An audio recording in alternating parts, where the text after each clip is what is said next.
Hey, Algebra 2, welcome back. Here is 13.3a, where we will evaluate trig functions at any angle. Okay, so this is the first part of 13.3. If you haven't already, if you're able to, if you look in Canvas, you'll see that I included a file called blank unit circle. We're going to be talking about the unit circle in 13.3b. So if you could, if you're able to, if you have access to a printer, can you please print that out? So that you can, because I'll be filling that out here on screen. So yeah, just if you're able to go ahead and do that. If you're not, you'll just have to kind of draw it on your own paper. So it won't be such a huge deal, just it'll be easier if you can print it out, okay? But for today, our objectives are to first define and find the coterminal angles, okay? And then we're going to find the 6 trig ratios of any angle measured in standard position, okay? And what we mean by that is we're gonna be able to find those 6 trig ratios no matter what the angle is, okay? We're not always gonna know the angle. Sometimes we just know kind of the position of the angle. We don't know exactly the measurement, but we're still going to be able to find sine, cosine, tangent, cosecant, secant, and cotangent of that angle. Okay, so we're going to start with talking just a little bit about coterminal angles. Okay, that's a new vocab word, coterminal angles. And these are two or more, okay, there's actually quite a bit, that share the same terminal side. Okay, if you remember in 13.2, we talked about how it's important to indicate direction when you're drawing your angle. That's because of this idea of coterminal angles, okay? So let me start by showing you some examples, and then we're gonna kind of come up with some of our own here in a little bit. So two coterminal angles can be 30 degrees and 390 degrees. These are two angles that are coterminal with each other. What does that look like? If I draw my little coordinate axes here, I'm going to draw both of those angles and see what it means to be coterminal. So I'm going to start with 30 degrees. I'm going to do that in purple. So 30 degrees, if you remember back from 13.2, that's going to be somewhere here in this vicinity. Okay, that's where my terminal side is. I know my initial side is here on the positive x-axis, vertex here at the origin, standard position. And then my direction is this. This is 30 degrees. Okay, now I'm going to measure 390. I'll do that in orange. So my initial side is still on my x-axis. Now 390, I'm going to have to go a full revolution. I'm going to go a full circle around the coordinate plane. So one full circle. That's 360. How much more do I need to get to 390 from 360?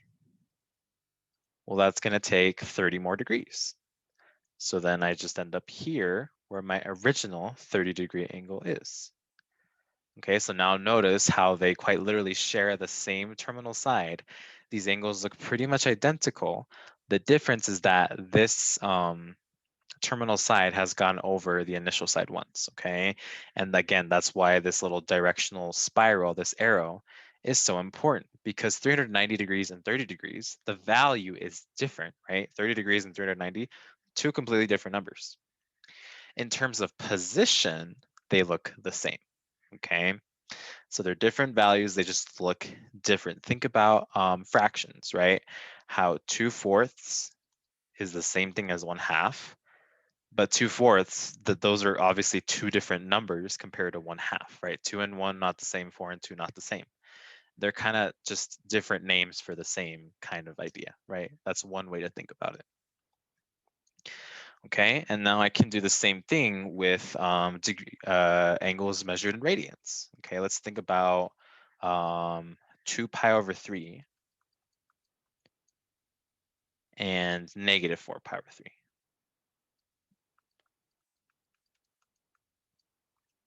Okay, now if you're kind of a little bit stuck on the radians idea, remember that the conversion factor, remember that was 180 degrees over pi to go from radians to degrees. So 2 pi over 3. Pi over 3, that's 60 degrees, times 2, that's going to be 120 degrees. Okay, if you're having trouble still, since we learned about radians in the previous lesson. we can think about it the same way with the -4 pi over 3, okay? If you guys can remember that pi over 3 is the same thing as 60 degrees, pi over 6 is the same thing as 30 degrees, pi over 4 is the same thing as 45 degrees, and pi over 2 is the same thing as 90 degrees. And then lastly, pi is 180. Okay, if you can remember some of these, then you can actually convert pretty quickly between degrees and radians, because here, 2 pi over 3, that's the same thing as 2 times pi over 3, and pi over 3 is 60, so that ends up being 120. Okay, so then what is -4 pi over 3? Oops, I erased my 3 here. Well, that's -4 times pi over 3. So -4 times 60 degrees, that's going to be -240. Okay, so that's going to help us a little bit to find where these angles are. Okay, so we know 120 if I draw my coordinate plane.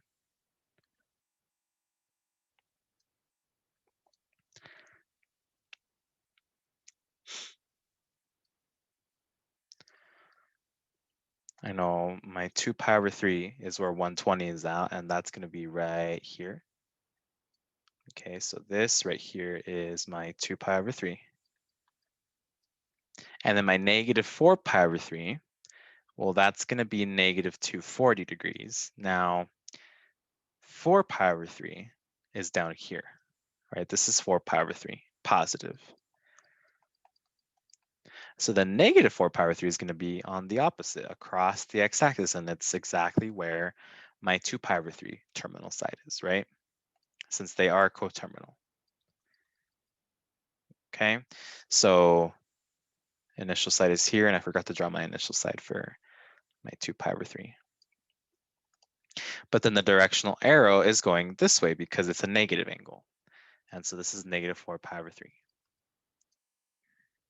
Okay, so here's 2 examples of coterminal angles, angles that are different in value but share the same terminal side. So the trick for finding coterminal angles is to remember that coterminal angles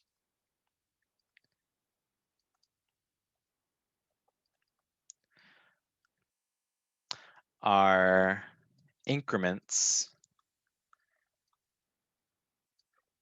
of 2 pi or 360 degrees apart.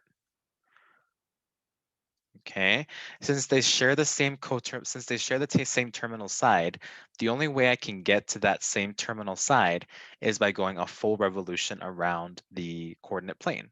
And a full revolution is either 2 pi if you're in radians or 360 degrees if you're in degrees, right? And so these angles that are coterminal are always going to be increments of those apart. They might be 2 full revolutions apart, 3 full revolutions apart, 4, etc., but they will always be some increment of that value. Okay, so now let's go ahead and try that. Example 1, find a positive and negative coterminal angle for each angle below. All right, so quite literally all I need to do is either subtract or add 360 or 2 pi to get some coterminal angles, right? So let's start with the 500. I need a positive and a negative, okay? Well, what happens if I subtract 360 from this? I could either add or subtract it, right? Because I know if I subtract 360, I'm still going to be positive because 360 is less than 500. So we can subtract it, or we could add it in this case. 500 degrees minus 360 degrees. That's going to be, I don't know that off the top of my head, so let me pull out my calculator. 500 minus 360 is 140. I could have done that in my head. It's been a day, I apologize. 140 degrees. Okay, so that's one coterminal angle, and that's our positive coterminal angle. So if I were to draw these 2 angles, they would share the same terminal side. Now I want a negative coterminal angle. Well, I'm not going to get a negative one by just subtracting it once from 500 because we already did that and we got a positive. So what I'm going to do is subtract it from 140. Since this is coterminal of 500, whatever coterminal angle I get to 140 will also be coterminal to 500. So to find the positive one, I do 140 degrees minus another 360. Okay, so what do we get when we do that? We get negative 220 degrees. And so these are 2 coterminal angles to 500. All three of these angles, different measurements, but they have the same terminal side. That's going to be really helpful when we actually want to find the trig functions of these angles, but I can only work with 0 to 360. Okay, what I can do is if I want to find the sine of 500, since I can only work with 0 to 360, I can use 140 because that's between 0 and 360. That's the whole point of wanting coterminal angles. Okay, let's try it with 7 pi over 6. Okay, I'm going to have to add or subtract 2 pi since I'm in radians here, since I see the pi. If I want a positive coterminal angle, if I subtract off 2 pi, this is a little bit more than 1, but definitely not more than 2. So if I subtract 2 pi, that's going to give me my negative coterminal angle. We can start there if we want. 7 pi over 6 minus 2 pi.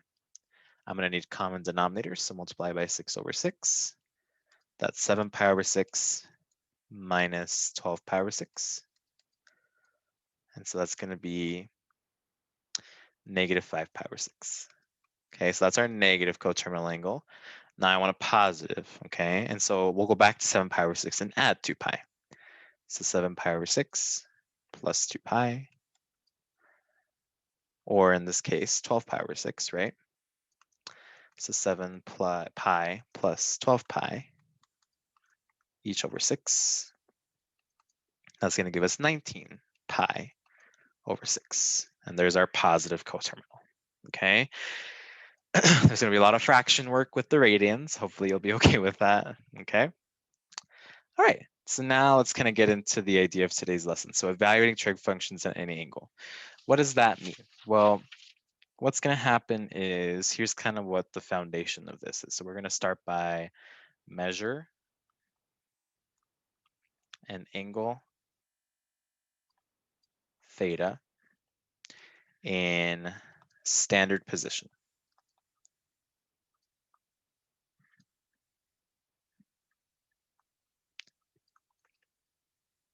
Okay, and let x comma y, so some ordered pair, be some point on the terminal side of theta. Okay, what does any of that mean? So I'm going to measure some angle. Okay, the angle itself doesn't matter. So I'm just going to pick a random terminal side. I'm going to say, let's do this. Actually, from a better picture, we'll do here. Okay, so there's my angle.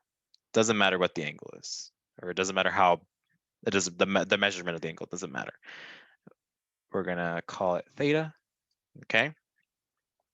And then I'm going to make x comma y be some point on this terminal side, okay? So let's just pick this point right here. And we're going to call this our x comma y. That point right there. Okay, so the idea is that I want to be able to find sine, cosine, tangent, cosecant, secant, and cotangent of this angle right here. There's a problem though, okay? We can quite literally tell that this is not a right angle, okay? And even if I make a triangle with this, that's not a right triangle. There's no way I can get a right triangle with this angle right here because we can tell it's more than 90 degrees, okay? And when that's the case, I will never be able to build a right triangle if any of the angles are more than 90. So I need to do something different. I can't find any trig function of this angle yet, okay? Well, it just so happens that if I want to find the sine, cosine, tangent, etc. of this angle, what I can do instead is cheat a little bit. Okay, what I mean by cheat is notice how I can take this point right here and I can kind of go downward and then over to the right. And I'm actually going to use a different color for each side. I can kind of connect this point with the x-axis. And when I do it that way, that right there is a right triangle. Very convenient for us indeed, okay? That is a right triangle. And while it's not the same angle as theta right here, what I can do is use this angle. And what I'm going to do is call it theta sub capital R. And this is going to be called the reference angle. okay? And so how, like, okay, how do I know, like, why did I just do that? Okay, like what's that going to help us with? Well, now we have a right triangle, and we can always build a right triangle by connecting the point that we have, connecting that with the nearest x-axis. Okay, we're always going to connect it to the x-axis. So if I have a point over here, let's say my terminal side was over here, then what I would do is I would connect this point to the nearest x-axis, which is this one right here.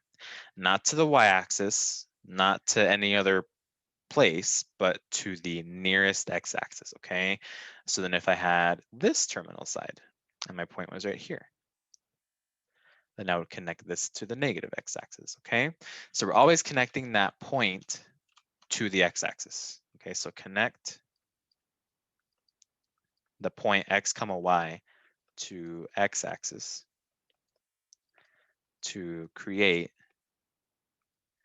a right triangle. And what's the point of that? Well, we can do sine, cosine, tangent, etc. with a right triangle, okay? And so continuing onward, this right triangle, we actually do know quite a bit about this right triangle. We know that this side right here, since it says x comma y, it's x is this length right here because that's the x value of the point, and y is the length right here because that's the y value of the point, okay? The y value is literally the distance of this point above or below the x-axis, depending where it is, right? And the x value is the distance from the y-axis, whether it's to the left or to the right, okay? Now, the only thing left to find is this hypotenuse right here, this h. Well, if we know x and y, we can use Pythagorean theorem. So we can always find that h, okay?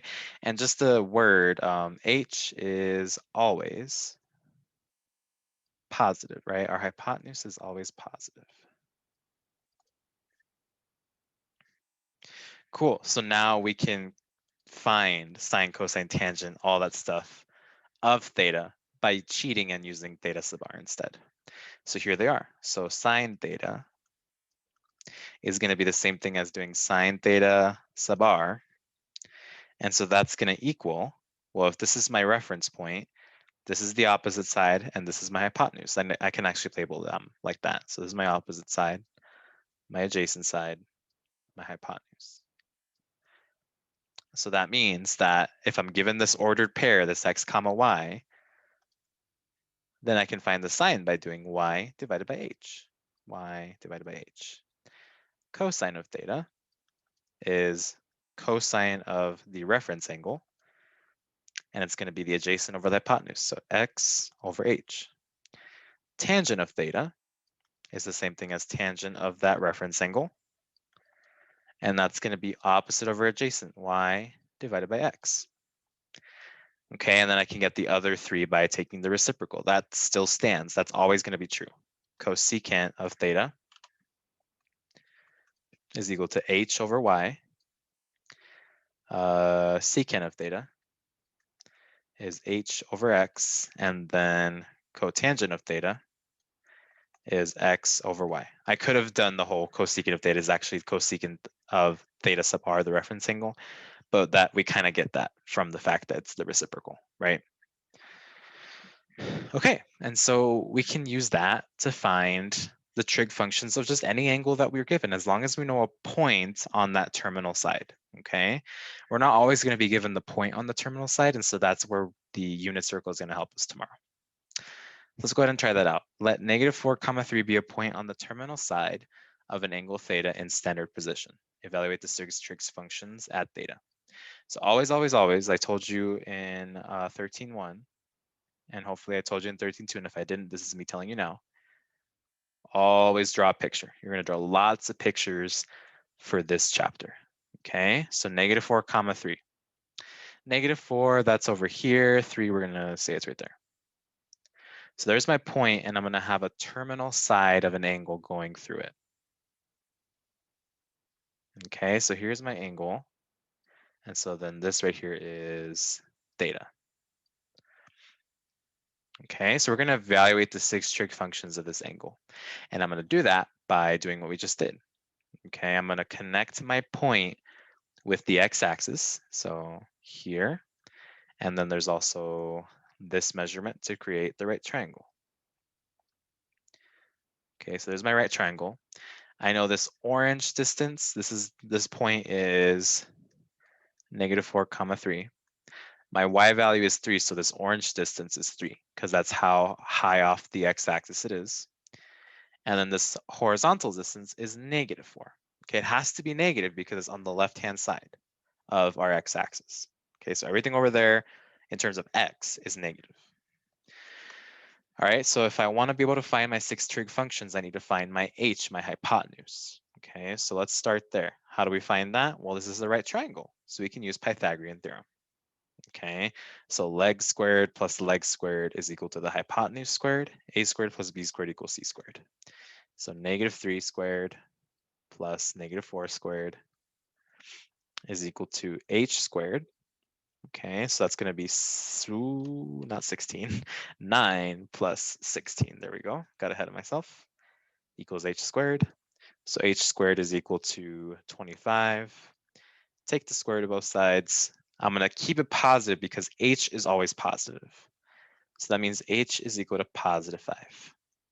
Okay, so no longer question mark, it is equal to 5. Now we can find our 6 trig functions. Okay, so we'll start with sine.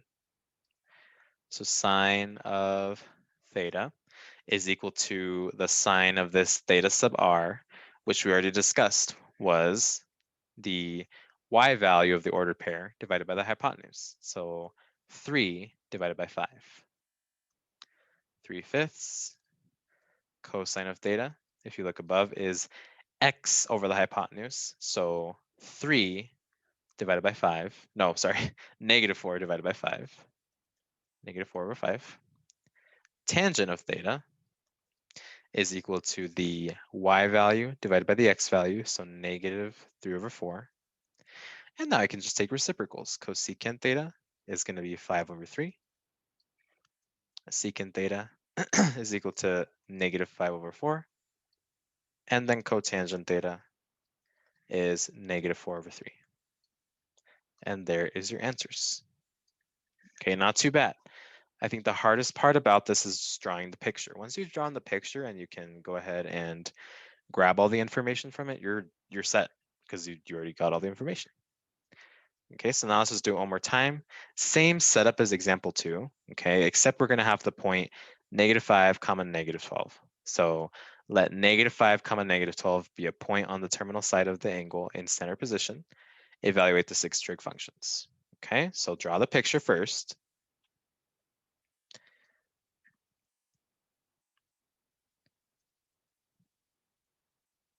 A very bendy y-axis, I apologize. Okay, -12, or sorry, -5, -12. That's going to be right about here-ish. Okay, so there is my terminal side. Oops, my point, and then the terminal side. So then how do I make this triangle? I connect the point with the nearest x-axis. So right here. And then I have this side as well. And so then here is my right triangle. Okay. So, oops, I just accidentally opened something else. This right here, go away. There we go. This right here, from here to there is my theta. But then my reference angle, my theta sub r, is going to be just this right here, theta sub r. And so this ordered pair, it was -5, -12. So the red line is -12, and the blue line is -5. Okay, so I have my x and my y. I need my h, my hypotenuse. So same idea. -5 squared plus, and I think I made a mistake up here now that I think about it. Yeah, I wrote these both as negative. I did not catch that. This should be a +3. My apologies. In this case, they're both negative. -5 squared plus -12 squared is equal to h squared. 25 plus 144 is equal to h squared. H squared, that means, is 169. Take the square root of both sides. H is positive 13. H will always be positive. Okay, so now we know h, and so we can do the rest pretty easily. So sine theta is y over h, as we wrote above. That's going to be negative 12 over 13. Cosine theta is x over h, so negative 5 over 13. Tangent theta is y over x. So that's going to be negative 12 over negative 5, which makes it positive. So 12 over 5. And now we just do reciprocals. So cosecant of theta is 13 over 12 negative. Secant of theta is negative 13 over 5. And then cotangent theta is 5 over 12. All done. All right. Hopefully that sounds good. This was 13.3a. I will see you in the next one when we talk about the unit circle. Have a good rest of your day.